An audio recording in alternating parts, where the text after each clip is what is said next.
সম্মানিত মাছ চাষি ভাই বন্ধুরা, আসসালামু আলাইকুম। আশা করি আল্লাহর রহমতে সকলেই ভালো আছেন।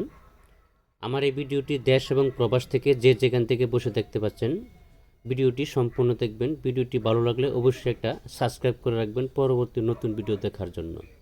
আজকে আমি আলোচনা করব নতুন শীত সিজনের কার্পু এবং কি হাঙ্গরি মাছের সম্পর্কে। আপনারা অনেকেই জানেন বা জানেন না যে কার্পু মাছের মধ্যে কিন্তু আপনার অনেক সমস্যা আছে। সমস্যা বলতে কি, অনেকেই কার্পু মাছের পোনা চাষ করেন, কিন্তু কার্পু মাছের পোনা লাস্টে গিয়ে দেখা যাচ্ছে যে বড় হয় না, বড় না হয়ে পেটে ডিম চলে আসে। এটার মধ্যে জাত ভেদ আছে। যেমন ধরেন, কিছু কিছু কার্পু মাছ আছে 4-5 ইঞ্চি হলে পেটে ডিম চলে আসে। আবার কিছু কিছু কার্পু মাছের পোনা আছে আপনার 1 কেজি 2 কেজি বা 1.5 কেজি এরকম আসলে পেটে ডিম চলে আসে।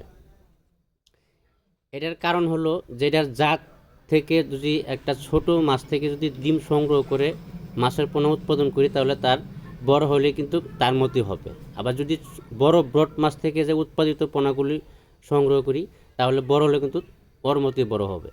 এই বিষয়গুলো আপনারা বুঝতে হবে। খালি মাছের পোনা ক্রয় করলে হবে না বা চাষ করলে হবে না। লাস্টে দেখা যাচ্ছে যে আপনার খরচ কম হলেও বা খোল খাওয়ালেন, অনেক কিছু খাওয়ালেন, ঠিক আছে, তারপরে বছর শেষে মাছ বড় হলো না। তো এই বিষয়গুলি মাথায় রাখবেন, যাচাই বাছাই করে তারপরে মাছের পোনা ক্রয় করাটা উচিত। যে কোনো হ্যাচারি থেকে মাছের পোনা ক্রয় করার আগে সরাসরি এসে হ্যাচারি ভিজিট করে তারপরে ক্রয় করাটা সবথেকে বেটার, আমি যেটা মনে করি।